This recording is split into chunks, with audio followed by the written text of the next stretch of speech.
한류 열풍이 계속되면서 대한민국은 이제 세계적인 관광지로 떠오르고 있습니다. K-팝이나 K-드라마를 통해 접한 한국 문화를 직접 체험하고 싶어하는 외국인들이 점점 늘어나고 있죠.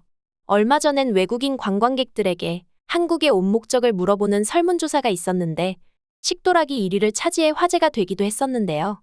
역시 금강산도 식후경이라는 거겠죠? 그런데 이런 외국인 관광객들이 한국 식당에서 식사를 할 때 정말 소스라칠 정도로 놀라는 점이 있다고 합니다. 대체 무슨 이유 때문일까요? 자세한 내용 함께 알아보도록 하겠습니다.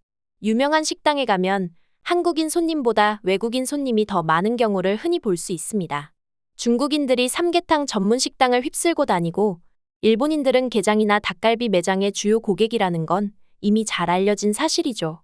그런데 한국에 처음 방문한 외국인들이 식사를 마친 후에 깜짝 놀라고는 한다는데 그 이유가 재미있습니다.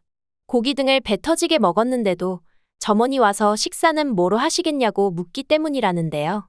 사실 한국 사람이라면 누구나 알다시피 한국에서는 고기나 다른 음식을 많이 먹었어도 마지막에는 밥을 먹어야 식사를 마쳤다고 생각하죠. 외국에는 이런 문화가 없기 때문에 볶음밥으로 식사를 마무리하는 것에 굉장히 놀란다는 것입니다. 한국인들은 어쩜 이렇게 많이 먹느냐, 전부 대식가인 것 같다, 과연 먹방을 처음 시작한 나라답다 등 재미난 반응들이 많은데요. 그런데 밥을 유난히 좋아하는 한국 특유의 식사 문화는 사실 오래전부터 이어져 내려왔다는 사실 알고 계셨나요? 그 증거는 다음의 일화에 잘 드러나 있습니다. 조선시대의 명나라의 사신으로 파견된 한 선비가 친분이 있던 명나라 사람의 집을 방문한 일이 있었는데요. 명나라 사람이 일 때문에 귀가가 늦어지자 그 가족들이 선비에게 먼저 식사를 대접했는데 선비는 그걸 다 먹고서도 이제 밥 먹을 때가 되었으니 돌아가겠다고 답했다는 겁니다. 대접이 변변치 않았던 모양이라고 생각한 사람들이 다른 요리를 이것저것 준비했지만 선비는 그것까지 다 먹고서도 밥 먹을 때인데 실례가 많았다며 결국 돌아가고 말았다는데요. 뒤늦게 귀가한 명나라 사람이 이야기를 전해 듣고는 조선 사람들은 밥을 먹어야 식사를 한 것으로 치는 이들이라 다른 요리만 먹은 것은 식사한 게 아닌 셈이라고 설명해 주었다는 일화죠. 수백 년 전 조상님들의 식사 문화가 지금과 똑같았다는 게 흥미롭습니다. 한국인들이 대식가라는 것도 그런데요. 밥그릇 크기만 봐도 우리 민족이 원래 많이 먹었다는 걸 알 수 있습니다. 고구려 시대에는 밥이 1300g 정도 들어가는 크기의 밥그릇을 사용했다는 사실이 유물 발굴로 밝혀진 바 있고 고려 시대에는 1000g, 조선 시대에는 700g 정도의 밥그릇을 사용했다고 하죠. 현대에 사용하는 밥그릇 용량이 불과 300g 남짓이라는 걸 생각해보면 어마어마한 식사량이 아닐 수 없는데요. 물론 현대와 달리 옛날에는 밥 말고는 배부르게 먹을 만한 것이 많지 않았겠지만 그걸 감안해도 우리 민족의 밥심은 대단했습니다. 임진왜란 때는 왜군이 보유한 군량을 추정해보니 한 달치 정도여서 한 달만 버티면 왜군들이 물러갈 거라고 판단했다가 이들의 식사량이 조선군의 3분의 1에 지나지 않는다는 걸 알고 놀랐다는 기록도 있을 정도죠. 또 옛날에는 세계 어디에서나 하루에 2끼만 먹었는데 유독 우리만 3끼를 먹었다는 설도 있는데요. 실제로 조선을 방문했던 러시아 군인이 조선인들은 하루에도 3끼를 먹더라며 깜짝 놀랐다는 기록을 남기기도 했죠. 영조 임금에 대해서도 재미난 기록이 남아 있습니다. 장수한 것으로 유명한 영조는 평소에 소식했다고 하는데요. 영조의 후궁이자 사도세자의 생모로 잘 알려진 영빈이 씨는 영조가 먹는 걸 보고는 너무 적게 드셔서 병이 들 것 같다면서 걱정했다고 합니다. 그런데 실록에 기록된 영조의 식사량을 보면 다른 임금이 하루에 5끼 먹던 것을 3끼로 줄인 것에 불과했습니다.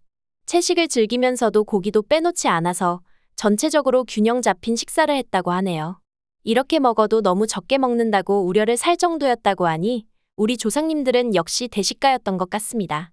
구한말 한반도를 다녀간 외국인들도 우리 민족의 식사량이 굉장히 인상적이었는지 이와 관련한 기록을 많이 남겼는데요. 영국의 지리학자이자 저술가로 유명한 이사벨라 버드 비숍은 자신의 저서에서 조선 사람들이 매일 1.8kg가량의 밥을 먹는다고 기록했습니다. 이는 현대인보다 3배는 더 먹었다는 이야기입니다. 또 조선인들은 앉은 자리에서 참외 수십 개를 먹어치웠다든가 한 끼에 고기 1.3kg을 먹었다든가 하는 기록을 많이 남겼는데요. 1866년 병임박해 때 조선에서 순교한 가톨릭 주교 안토니오 다블리도 흥미로운 기록을 남겼죠.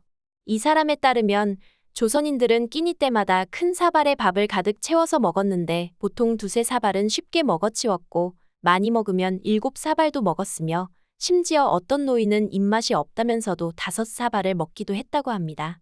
그리고 어쩌다 소를 잡아서 고기를 먹을 기회가 생기면 다들 접시에 고기를 가득 채워서 먹었고 그러고서도 복숭아나 참외 등을 적게는 10개, 많게는 수십 개까지 먹었다고 적었죠. 기독교인들에게 유명한 언더우드 선교사의 부인 릴리어스 언더우드도 한일의 식사량을 비교하는 기록을 남겼는데요. 그녀에 따르면 일본인들은 잔치를 벌이면 굉장히 근사한 접시를 늘어놓는 등 아름답게 꾸미지만 정작 먹을 건 쥐꼬리만큼 주는데 조선 사람들은 잔치가 있으면 다들 배가 터지게 먹고 심지어 많이 먹으려고 전날부터 굶고 오는 사람도 있었다고 기록했죠. 오스트리아의 여행가 에른스트 폰 헤세 바르텍도 비슷한 기록을 남겼습니다. 이 사람은 일본에 방문했다가 일본 사람들이 조선인들은 우리보다 3배는 더 먹는다고 하는 말을 듣고는 설마 했는데 나중에 조선에 가보니 사실이었다면서 특히 일본 사람들보다 훨씬 많은 고기를 먹는 모습이 인상적이었다고 적었는데요. 오늘날에도 한국인들의 식사량은 대단합니다. 갈비를 먹은 후에 입가심으로 냉면을 먹거나 볶음밥으로 식사를 마무리하는 것은 한국 사람들에게는 상식이고 대식으로 사람들을 놀라게 하는 한국인 먹방 유튜버도 셀 수 없이 많죠. 우리는 유난히 먹는 것을 중요시하는 문화를 가졌다고 할 수 있겠는데요. 사람을 만나면 항상 식사는 했는지 묻고 아직 안 했다면 대접해 주려고 하는 문화는 한국 사람들에게는 너무나 당연한 것이죠.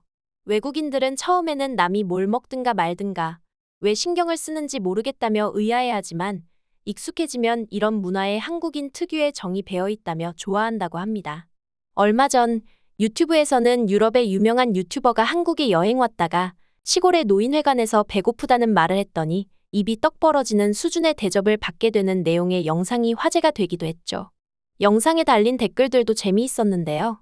이미 한국 문화를 체험해본 외국 네티즌들은 한국 노인들에게 배고프다는 말을 하다니 큰 실수다. 한국의 다정한 할머니, 할아버지들은 그런 말을 들으면 당신의 위장이 터지도록 많은 음식을 먹이려고 한다는 등의 댓글들을 달았죠. 노동자에 대한 대우라든가 회사에 대한 평가 면에서도 한국 특유의 식문화가 엿보입니다. 한국의 엄격한 부모님들은 자식이 적은 급여에 불만을 품으면 아직 젊으니까 경험을 쌓는다고 생각하고 다니라며 다독이지만 구내식당의 음식이 형편없거나 식대를 짜게 준다고 하면 어떻게 제대로 먹이지도 않으면서 사람을 부려먹으려고 하느냐며 벌컥 화를 내고는 하죠. 사람에게 일을 시키려면 우선 잘 먹여야 한다는 생각이 확고한 것입니다. 오늘은 한국인의 식사량에 대해 알아봤는데요. 최근 한국에서 당뇨 환자가 폭발적으로 증가하고 있다는 소식이 있습니다. 사실 이방인들의 기록에 따르면 이미 구한말에도 소갈증, 즉 당뇨를 앓는 환자가 많았다고 합니다. 아마도 지나치게 많은 식사량 때문이 아닌가 싶은데요. 특히 이형 당뇨는 비만이 주된 원인이기 때문에 이제 우리도 대식가 기질은 버리고 특히 쌀밥과 설탕 같은 살찌기 쉬운 음식은 적당히 먹을 필요가 있겠습니다. 하지만 한편으로는 자기 배만 채우려는 게 아니라 낯선 이방인들도 배불리 먹이려고 하는 우리 민족 특유의 고운 마음씨와 따스한 정은 소중히 간직하는 것이 좋겠다는 생각이 드는데요.